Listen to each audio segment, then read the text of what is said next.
영주권 때문에 나는 지방 지역을 선택해야 될 것 같아. 조금 더 명성 있는 상위권 학교를 가고 싶다. 이런 분들에게 새로 런칭된 애들레이드 대학교가 가장 적절한 선택이 되지 않을까 싶습니다. 거의 모든 분야가 총집결된 거대 종합대학교가 생겨난 겁니다. 애들레이드라는 그 지역에. 안녕하세요, 아이골드 에릭입니다. 이미 많은 분들이 소식을 접하셨고 알고 계실 것 같은데 2026년부터 새로운 브랜드로 도약을 시작하는 애들레이드 유니버시티, 애들레이드 대학교에 대해 소개를 오늘은 해드리려고 합니다. 애들레이드 대학교는 기존의 애들레이드 대학교 University of Adelaide, 이 대학교와 남호주 대학교 University of South Australia의 합병으로 탄생한 새로운 이름, 새로운 브랜드입니다. 이 두 대학교는 합병을 통해 호주의 새로운 대학교를 설립하는 그런 방안을 2018년부터 모색을 하기 시작했어요. 꽤 오랜 시간이 걸렸죠. 그 사이에 한다 안 한다 보류되었다 여러 가지 스토리들이 많았는데 결국 2023년 확정이 되었고 2026년 내년이죠. 1월부터 본격적으로 공식적으로 애들레이드 대학교가 출범을 하게 되었습니다. 합병의 주요 목적은 교육과 연구 역량을 강화하고 남호주 및 국제사회에 더 큰 기여를 하기 위함이다. 이런 대외적인 명분을 내세우고 있는데 우리에게 더 중요한 거는 뭐가 바뀌는지, 유학생들에게 어떤 메리트가 있는지 이런 관점을 가지고 오늘 애들레이드 대학교에 대해서, 이 합병에 대해서 설명을 해드리겠습니다.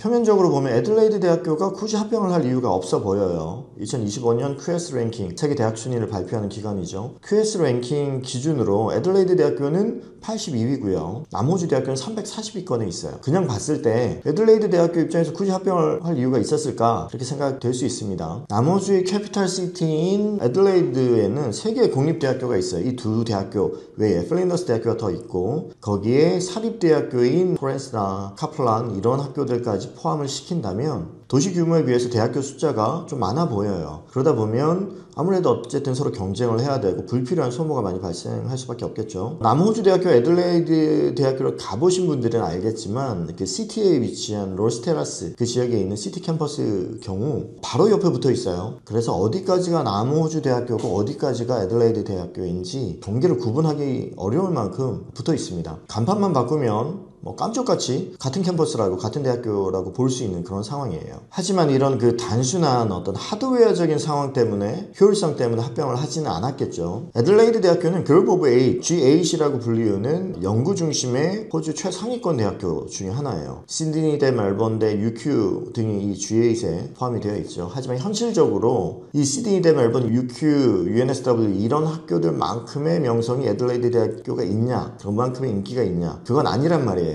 아무래도 애들레이드라는 또 남호주라는 지리적인 한계가 있을 수밖에 없습니다. 반면 남호주 대학교는 실무 중심 및 산업 연계 교육에 중점을 둔 그런 대학교입니다. 비슷한 컬러를 가진 학교가 시드니의 UTS, 멜번의 RMIT, 브리즈번의 QUT 이런 학교들을 들 수가 있죠. 이런 컬러를 가진 학교들은 오히려 지방 지역에 있을 때 유학생에게는 더 먹힐 수 있어요. 인기가 있을 수 있어요. 왜냐면 학비나 졸업 후 진로, 학업 방식이나 더 나아가서 영주권에 있어서 좀 더 유리한 대학교를 선호하는 그런 분들에게는 더 유리함이 있는 거예요. 지방 지역 점수라든지 주정부 후원 영주권이라든지. 그렇지만 이런 컬러를 가진 학교가 애들레이드는 플린더스라는 학교가 하나가 더 있어요. 같은 지역에 있다 보니 남호주 대학교도 고민이 많았을 거예요. 경쟁을 해 나가야 되니까. 결국 서로 부족한 부분들을 메워주면서 시너지를 내고 재정적인 부분에 있어서도 좀 더 효율적으로 운영할 수 있는 그런 방안을 결국 모색하고 결정을 한 게 아닐까 저는 생각을 해봅니다. 자, 그렇다면 유학생들 입장에서 이 학교를 선택하는 이유, 합병해서 뭐가 좋은 거냐? 유학생 입장에서는 우선 거의 모든 분야가 총집결된 거대 종합대학교가 생겨난 겁니다. 애들레이드라는 그 지역에. 그 얘기는 애들레이드 지역에서 UNSA를 갈 거냐, 애들레이드를 갈 거냐, 내가 선택하는 원하는 전공에 따라서 어느 학교를 가야 될지 이제 고민할 필요가 없어진 거죠. 의대 치대는 물론이고 항공조종학과, 약대, 물리치료, 작업치료, 간호, 컴퓨터 사이언스, IT 거의 모든 분야가 애들레이드 대학교에 총 집결되어 있습니다. 애들레이드 대학교가 이 모든 과정을 제공하고 있기 때문에 유학생들 입장에서 선택에 있어서 굉장히 심플하게 되었어요. 자세한 학과 정보들은 화면에 띄어질 텐데 학비라든지 학업 기간이라든지 입학 조건은 따로 문의를 주시면 자세한 설명을 도와드리도록 하겠습니다. 표시된 이 학과들 외에 훨씬 많은 과정들이 제공되고 있습니다. 유학생들에게. 이런 분들 계세요. 영주권 때문에 나는 아무래도 지방 지역을 선택해야 될 것 같아.